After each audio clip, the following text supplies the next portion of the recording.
Salut gang, bon vendredi. Cette semaine, j'ai posé une question qui était, quand tu fais de l'obéissance avec ton chien, est-ce que tu es en train de lui apprendre à répondre à une commande ou tu lui apprends à prendre des bonnes décisions par lui-même? Puis là, c'est sûr que moi, je ne vais pas, c'est pas tout noir ou tout blanc, là. Il y a des nuances là-dedans. Quand je parle d'obéissance, de mon point de vue à moi, c'est j'entraîne des commandes de base. C'est comme assis, couché, reste, marche au pied, reviens quand je t'appelle, okay, des choses comme ça. Donc, quand on fait de l'obéissance avec notre chien, on va demander quelque chose au chien. Le chien va s'exécuter, puis parce qu'il s'exécute, bien souvent on va récompenser. En tout cas, du moins, quand on utilise des techniques bienveillantes et positives, on va prendre le temps de souligner que la réponse du chien était la bonne. Là. Mais de façon générale, quand on regarde tout ça, on réalise que le chien n'est pas plus en mesure de réfléchir et de prendre ces décisions-là seul. Ou du moins, pas dans tous les contextes, OK? Pas dans tous les contextes. Puis, c'est là mon point. C'est pas mauvais de faire l'obéissance. Il faut juste se demander l'utilité que ça va avoir dans notre vie à nous, OK? En tant que propriétaire de chien. Puis c'est toujours de se poser la question, qu'est-ce qui est important? Puis, oui, tu sais, on veut avoir un certain contrôle, et ce contrôle-là doit être un contrôle plus en lien avec la sécurité, si on veut, que d'avoir un contrôle absolu sur j'exige maintenant que tu fasses ça. OK? Avec Intervention Canin, on va travailler davantage, c'est la collaboration. Fait que, pour vrai, tu déposes tes fesses au sol, m'en calisse un peu. Que tu sois couché, m'en calisse un peu. Que tu aies les 4 pattes, OK? Puis que tu viennes voir la visite, m'en calisse un peu. Tu sais, comme moi, ce que je veux pas, c'est que tu sautes sur les gens. Le reste, je m'en fous. Fais ce que tu veux, en autant que ce soit un comportement qui est approprié, OK? Puis, quand on fait de l'obéissance, ben on ne peut pas demander à notre chien d'arrêter de faire quelque chose sans, en contrepartie, avoir quelque chose de spécifique à lui demander. Tu sais, je peux pas, moi, arriver au restaurant et faire comme « OK, je vais pas prendre 2 œufs, je vais pas prendre de bacon, je vais pas prendre de jambon, je vais pas prendre de gaufre non plus. » OK, mais c'est vrai que si tu veux, là, il y a plein d'autres choses sur le menu, là, tu sais, comme c'est pas clair, là, je sais pas ce que tu veux. Fait que quand tu te concentres juste sur l'obéissance, tu peux pas t'attendre à ce que ton chien t'offre autre chose. Arrête de faire quelque chose sans contrepartie, avoir travaillé sur un comportement spécifique en parallèle dans cette situation-là. C'est comme, it's part of the game, là. Mais quand on fait de l'éducation cognitive et ludique, ce qu'on va faire, c'est qu'on va entraîner un état d'esprit.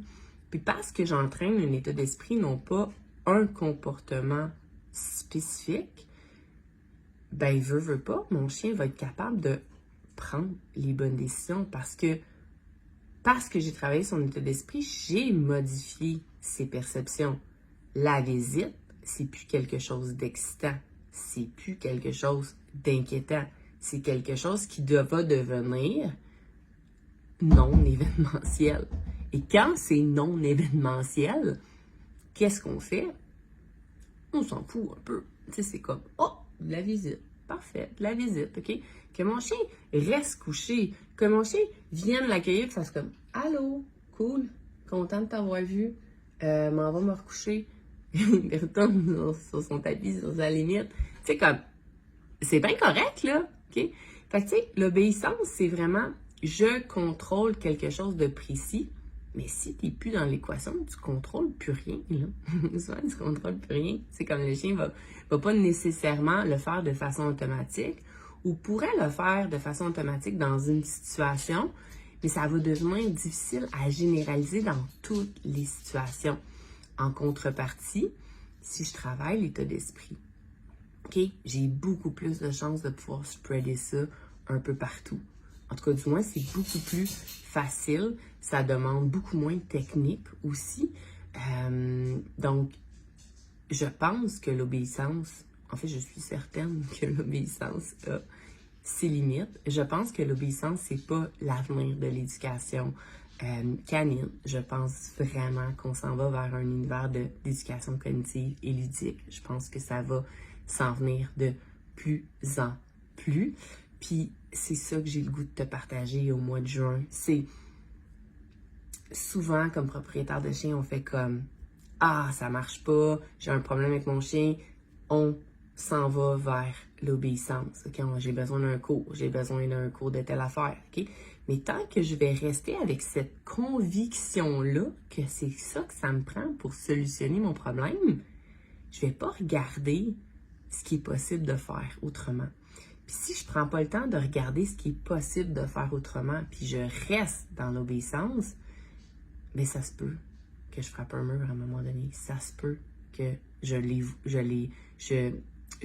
sois mis devant le fait accompli que écoute, ça m'a pas plus aidé, OK? Puis là, on vient de perdre 6 semaines à travailler des assis, couchés, restes quand les gens arrivent. Puis c'est comme si je suis là, c'est bon.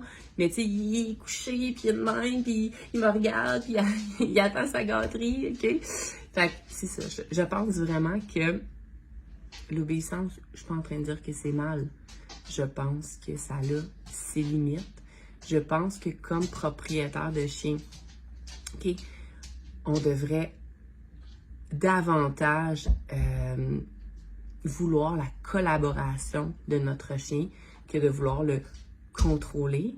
Puis je pense sincèrement que c'est plus à notre avantage comme humain à lui apprendre à prendre des bonnes décisions plutôt qu'à obéir à une commande. Mais nous, les humains, on va se le dire, on est un tantinet paresseux, OK? Puis c'est rare qu'on met notre énergie sur ce qui va nous aider à avoir des résultats. On attend d'être confronté à un problème, puis une fois qu'on est confronté à ce problème-là, c'est là qu'on veut intervenir, OK? Parce que le feu est pogné, tu sais, comme, qui c'est qui laisse un feu, tu sais, comme, allez, on fait pas ça, là. Fait que là, on a tendance à focusser sur le problème puis à vouloir comme intervenir sur ce problème-là. Puis, tu sais, je vais te partager une petite anecdote parce que, tu sais, on accompagne énormément de gens dans la résolution de problèmes de comportement, puis c'est fréquent, là, tu sais, comme, « Ouais, mais là, mon chien saute sur la visite, là, mon chien aime beaucoup trop les gens, je fais quoi? » Puis, on va parler des habitudes que le chien va prendre. On va parler de sa perception vis-à-vis l'arrivée de la visite. Fait que là, il est vraiment trop excité. On va parler du fait que lui manque probablement des aptitudes, des compétences pour prendre des décisions qui sont meilleures. Mais un point qui est super important, parce que les gens font comme « OK, j'écoute ça, maintenant, comment j'interviens? Tu sais, qu'est-ce que je fais dans la situation? » Puis je suis comme « Attends un peu, là. La visite, c'est un gros trigger, là. C'est vraiment fort là, pour ton chien. Là. Il y a déjà beaucoup d'excitation liée à ça. Est-ce qu'il y a d'autres situations où ton chien s'excite, mais que genre, c'est moins pire? Oh oui, mais ça me dérange pas, ça, Sandra. C'est comme, c'est pas un problème. Ok, parfait. Mais tu vas commencer par ça. Tu vas commencer par ça, parce que si tu commences par ça, qui n'est pas un problème, tu vas shifter tes résultats avec la visite. Parce que tu vas être allé progressivement. Tu vas avoir gardé ton chien en position de réussite dans des conditions qui étaient plus faciles puis qui vont devenir progressivement de plus en plus difficiles. Fait que c'est comme, encore une fois, on est conditionné à « OK, j'ai tout. J'ai mon marteau, j'ai mon tournevis, j'ai ma scie, je suis prête à construire quelque chose. » OK. Ben, on va pas commencer par une maison, si ça te dérange pas. OK, on va commencer par une petite cabane à oiseaux, t'en penses quoi? OK? Juste voir tes skills, on va se pratiquer, OK, on va devenir bon, puis après ça, on passera à un autre niveau. Fait que, garde ça en tête, OK? On se concentre sur quelque chose de spécifique, c'est peut-être pas la bonne façon de faire. Après ça, on a besoin de plusieurs stratégies. ces stratégies-là, est-ce qu'on peut les maîtriser dans des contextes où c'est pas encore un problème avant de le transférer à quelque chose qui est réellement problématique? Une fois que tu comprends ça, là, tu vas shifter dans tes résultats avec ton chien. C'est fou, là. Bye, là.